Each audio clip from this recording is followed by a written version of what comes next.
Good evening बच्चों। आज class 8 का सब्जेक्ट साइंस है और इस पार्ट 2 है और अध्याय जो है 1 है और फसल उत्पादन और प्रबंधन है। और नीचे कॉलम को कुछ मिलाना है, प्रश्न उत्तर कुछ मिलाना है। ध्यान से सुनो। खरीफ फसल, तो खरीफ फसल में कौन आ जाता है तुमको? धान या मक्का आ जाता है। रबी फसल में गेहूँ, चना, मटर आ जाता है। और रासायनिक में आ जाएगा यूरिया एवं सुपर फॉस्फेट। और कार्बनिक में पशु का अवशिष्ट गोबर। समझ में क्या क्या जाएगा? यानी कि पशु का अवशिष्ट जो है, यानी तुमको गोबर समझ में आ रहा है? गोबर मूत्र यहाँ पर जो आ रहा है, तो गोबर मूत्र जितने भी पशु के, तो इस तरह चारा उरा अगर सड़ा उड़ा देते हैं तो सब जो है कार्बनिक में आ जाते हैं। तो तुमको मिलेगा खरीफ जो है जाने 1 नंबर से रबी डी, और रासायनिक यूरिया सुपर फॉस्फेट, और कार्बनिक की खाद जो है यानी पशु चिकित्सक गोबर, और घरेलू जो अवशिष्ट पदार्थ होते हैं पादप अवशेष। ठीक है, चलो नेक्स्ट तीसरा प्रश्न है। निम्न के 2 उदाहरण दी। तो खरीफ, तो अभी तो चना मक्का खरीफ समझ में, और रबी, तो रबी में गेहूँ और चना मटर। मैंने दो उदाहरण देना है, इसमें तुम लोग भी दे सकता है, कोई बड़ी बात नहीं है। जैसे खरीफ फसल में आता है धान मक्का से, देखो धान मक्का सोयाबीन मूंगफली ये सब खरीफ में आते हैं। रबी में आते हैं गेहूँ चना मटर सरसों, ये सब जो है रबी में आते हैं। और कुछ निम्न का जो है यानी पैराग्राफ, यानी कि निबंध लिखना। पैराग्राफ मिट्टी को तैयार करना। सबसे पहले खेती को बोने के पहले मिट्टी को तैयार की जाती है। बुआई कैसे तब तैयार होता है, तब बुआई होता है, तब लोग उसको निराई करते हैं, तब लास्ट में काटने के बाद थ्रेसिंग किया जाता है। तो अलग अलग कुछ कुछ इस सब चारों पर क्या क्या पैराग्राफ कुछ यानी निबंध लिखना है, लेख लिखना है। ठीक है, देखते हैं इसमें क्या क्या लिखा है और ध्यान से सुनो और समझने की कोशिश करो और लिखने का भी तैयार करो। ध्यान से सुनो। मिट्टी तैयार करना।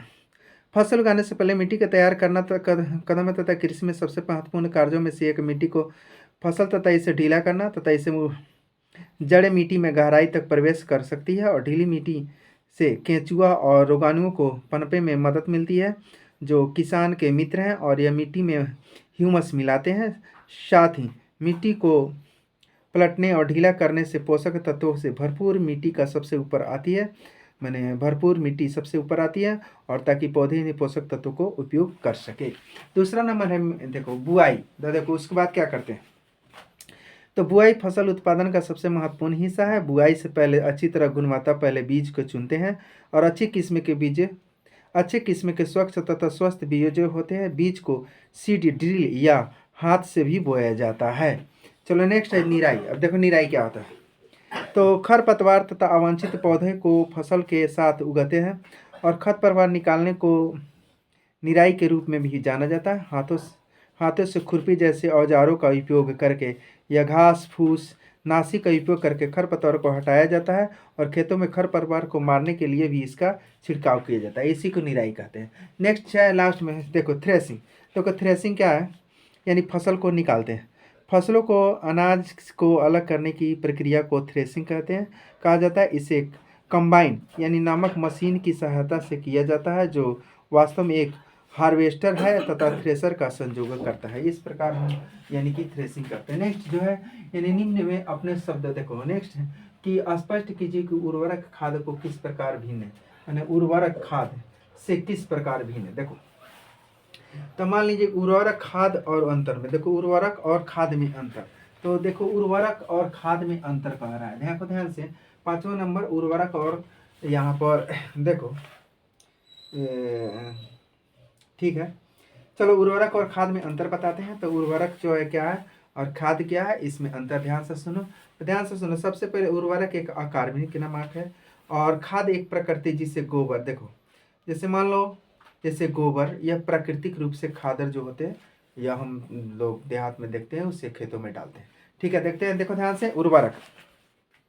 उर्वरक एक अकार्बनिक नमक है और खाद एक प्रकृति जिसे गोबर मानव का यानी कि अपघटन अवशिष्ट पौधों के अवशेषों से प्राकृतिक रूप से तैयार की जाते हैं। ये सब खादर है जो घरों मैंने पौधे का पत्ता घास भूसा जो सड़ जाते हैं वो सब जो है यानी कि खादर के रूप में काम करते हैं।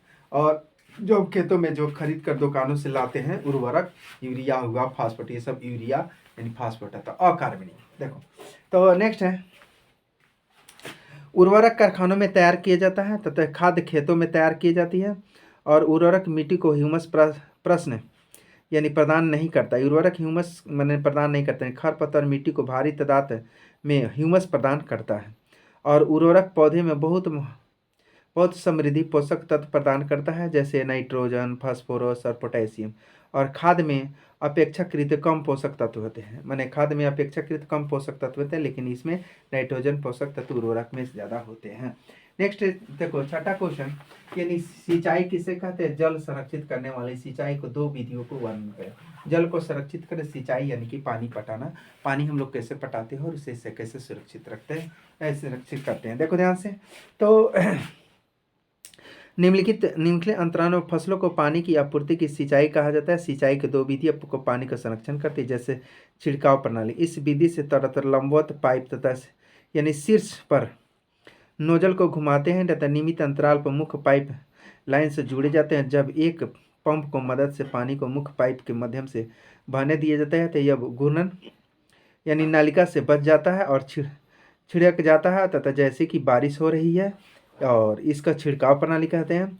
और ड्रिप प्रणाली, इस प्रणाली में पानी पौधों को जड़ में एक एक बूंद करके पहुंचाया जाता है। यह फसलों के पौधों में बगीचों तथा पेड़ों को पानी देने की सबसे अच्छी तकनीक है। पानी बिल्कुल भी व्यर्थ नहीं होता। यह उन क्षेत्रों में एक वरदान और पानी का उपलब्धता उपलब्धता पानी की उपलब्धता खराब है। मान लीजिए जहाँ पानी की उपलब्धता खराब है उस पानी को ज़्यादातर उपयोग, मान लीजिए कि घरों से जो है नालियों से पानी से कम लेयर का पानी निकाल कर पटाया जाता है, समझ में आए, और पीने के लिए ज़्यादा लेयर का पानी लिया जाता है। ठीक है, चलो नेक्स्ट अगला देखो, यदि गेहूं की खरीफ ऋतु में उगाया जाए तो क्या होगा? और मान लीजिए सबसे पहले गेहूं जो है यानी रबी में शीत ऋतु में होते, क्योंकि उसके लिए कम में पानी चाहिए, कम धूप चाहिए। और मान लीजिए कि वहीं पर तुमको बता दें कि अगर धान है तो धान को ज़्यादा धूप चाहिए, ज़्यादा पानी चाहिए। और मान लीजिए कि इसमें मान लीजिए गेहूँ अगर बो मेथी धान बोए तो नहीं होगा। इसमें गेहूँ का सीजन, ठंडा में गेहूँ का सीजन चलता है। और मान लीजिए गर्मी के दिनों में अगर बो दिया जाए तो सबसे पहले पानी से ज़्यादा सड़ जाएगा, कुछ नहीं उग पाएगा। चलो देखते हैं इसमें क्या लिखा है, ध्यान से सुनो। गेहूं रबी की फसल इसलिए इसमें टीके से बचने के लिए ठंडी जलवायु तथा पश्चिम तथा आवश्यक होती है। यदि किसे खरीफ मौसम में बोया जाता है तथा खरीफ के मौसम में अत्यधिक बारिश के कारण यह विकसित नहीं होगा या नष्ट हो सकता है। ठीक है, चलो आठवां क्वेश्चन है, देखो ध्यान से, यानी खेत में लगातार फसल उगाने की विधि पर क्या प्रभाव पड़ता है तथा देखें। देखो खेतों में लगातार अगर फसल उगाते हैं तो उसमें सबसे पहले ह्यूमस की मात्रा कम हो जाती है। ह्यूमस की मात्रा कम हो जाती है तो इसका मतलब क्या है, यानी कि उसमें यानी कि उपज कम हो जाता है। तो इसलिए उसे बदल फसल चक्र की विधि अपनाओ, चाहे ह्यूमस जैसे प्रकृति रूप से जो खाद है उसको छिड़काव करो, जिससे वह ह्यूमस की मात्रा बने रहे। चलो देखो ध्यान से, इसमें क्या रहता है, तो मिट्टी फसल को खनिज पोषक तत्व की आपूर्ति करती है तथा पोषक तत्व को पौधे की वृद्धि का आवश्यक है। एक ही खेत में फसल को लगातार उगाने से मिट्टी के कुछ पोषक तत्वों में खराब हो जाती है तथा मिट्टी में अनुपजाऊ हो जाती है। और जैसे फिर पोषक तत्व के साथ मिट्टी को फिर से भरने के लिए किसानों को मिट्टी के खाद जोड़ने की आवश्यकता होती है। माने प्राकृतिक गोबर के खाद ये जो है, यानी कि पशु का जो मलमूत्र उसको ज़्यादा करने से ह्यूमस की मात्रा बन जाती है। नेक्स्ट है, का ध्यान से, यानी खरपतवार क्या है तथा हम उनका नियंत्रण कैसे करते हैं। खरपतवार नियंत्रण, तो खरपतवार मान लीजिए कि पहले उसे निराई करते हैं, या निराई नहीं करते, अगर निराई से नहीं होता है तो आजकल जो है दवा चला है, दवा छीट देते हैं। किसी है जो घास का दवा दुकान में जाएगा, फला घास छीट देगा, घास मर जाएगा, तुम्हारा फसल उग जाता है। चलो देखो ध्यान से, तो खरपतवार अवांछनीय पौधे तथा फसल के साथ अप्राकृतिक रूप से उग जाते हैं और खरपतवार कहा जाता है। खरपतवार निकालने तथा उनके वृद्धि को नियंत्रित करने के लिए कई तकनीकी खरपतवार को समय समय पर जमीन के करीब उखाड़ कर तथा काट कर हटाया जा सकता है तथा यह खुरपी की मदद से किया जाता है तथा खरपतवार को कुछ रासायनिक प्रयोग से भी नियंत्रित किया जाता है तथा जिन्हें दो चार डी तरह तथा घास फूस नाशी कहा जा सकता है। खेतों में तथा खरपतवार को मारने के लिए तथा इनका छिड़काव किया जाता है। मैंने खेतों में जैसे मारने के लिए तथा इसको जो है यानी कि छिड़काव किया जाता है, यानी कि घासों को। चलो नेक्स्ट क्या है कि निम्न बॉक्सों को सही क्रम में की गन्ने की फसल उगाने का रेखा चित्र। गन्ने की फसल, मान लीजिए गन्ने की फसल जो होता है, सबसे पहले खेतों को ज़्यादातर एक साल गन्ने रोपते हैं तो 2 साल 3 साल तक गन्ने को उगाया जाता है। इसलिए उसको जो है बहुत गहराई में रोपा जाता है और उसका जो है मान लीजिए खाद मात्रा में ज़्यादा रहता है, जिससे ज़्यादा से ज़्यादा वो होता है। चलो देखते हैं गन्ने की फसल। देखो निम्न बॉक्स में सही क्रम में, यानी देखो सबसे पहले फसलों को चीनी में भेजना, यानी चीनी फसल को चीनी मिल में भेजना। फसल को कहाँ भेजा जाता है? पहले चीनी मिल में भेजना, उसके बाद सिंचाई, कटाई, बुआई। तो मिट्टी के तैयार, सबसे पहले की मिट्टी तैयार की जाती है। 1 नंबर मिट्टी के तैयार, 2 नंबर में खेती की जुताई, 3 नंबर में खाद देना, 4 में बुआई, 5 नंबर में कटाई, 6 नंबर में सिंचाई, और तब लास्ट में क्या हो जाएगा? यानी कि फसल की चीनी मिल में भेजना। चलो नेक्स्ट 11 नंबर। तो 11 नीचे दिए गए कुछ संकेतों को सहायता से पहेली के पूरा कीजिए। इसमें पहेली कुछ दिया है, जैसे किसमें क्या सकते हैं, देखते हैं किसमें क्या भरा था। देखो ध्यान से।